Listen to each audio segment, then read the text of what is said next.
YCP 4వ జాబితా విడుదలైంది. ఒక పార్లమెంట్ 8 అసెంబ్లీ స్థానాలకు సంబంధించి ఈ జాబితాను ప్రకటించారు. ఇప్పటిదాకా 10 ఎంపీ స్థానాలు 58 ఎమ్మెల్యే స్థానాల్లో ఇన్ఛార్జీల మార్పులు చేర్పులు చేసింది వైసీపీ. సుదీర్ఘ కసరత్తు తర్వాత వైసీపీ మరికొన్ని స్థానాలకు ఇన్ఛార్జీలను మార్చేసింది.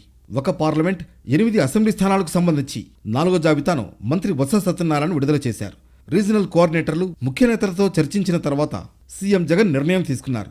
మంత్రిగా ఉన్న నారాయణస్వామిని చిత్తూరు పార్లమెంట్ ఇన్ఛార్జిగా నియమించారు. ఎంపీ రెడ్డప్పకు జీడీ నెల్లూరు అసెంబ్లీ నియోజకవర్గ బాధ్యతలు అప్పగించారు. మిగతా అసెంబ్లీ నియోజకవర్గాల ఇన్ఛార్జీల లిస్టు చూస్తే సింగనమల ఎం వీరాంజనేయులు, తిరువూరు నల్లగట్ల స్వామిదాసు, కొవ్వూరు తలారి వెంకట్రావు, నందికొట్కూర్ సుధీర్ దారా, మడకసిర ఈర లక్కప్ప, కనిగిరి దద్దాల నారాయణ యాదవ్, గోపాలపురం నియోజకవర్గానికి హోంమంత్రి తానేటి వనితల పేర్లను ప్రకటించింది వైసీపీ హైకమాండ్. 4వ జాబితాలో ఉమ్మడి పశ్చిమ గోదావరి జిల్లాకు సంబంధించి కొవ్వూరు, గోపాలపురం అభ్యర్థులను మార్చింది వైసీపీ అధిష్టానం. కొవ్వూరు నుంచి ప్రాతినిధ్యం వహిస్తున్న మంత్రి తానేటి వనితను గోపాలపురంకు, గోపాలపురం నుంచి ఎమ్మెల్యేగా ప్రాతినిధ్యం వహిస్తున్న తలారి వెంకట్రావును కొవ్వూరుకు మార్చింది. కనిగిరి వైసీపీ ఇన్ఛార్జిగా ఎంపికైన దద్దాల నారాయణ బాలినేని అనుచరుడు. బాలినేని మద్దతుతో సీఎం జగన్ దృష్టిలో పడ్డారాయన. ఎమ్మెల్యే బుర్రా మధుసూదన్ యాదవ్ను పక్కన పెట్టి సుమంతునిపాడు జెడ్పీటీసీగా ఉన్న దద్దాల నారాయణకు నియోజకవర్గ బాధ్యతలు అప్పగించారు.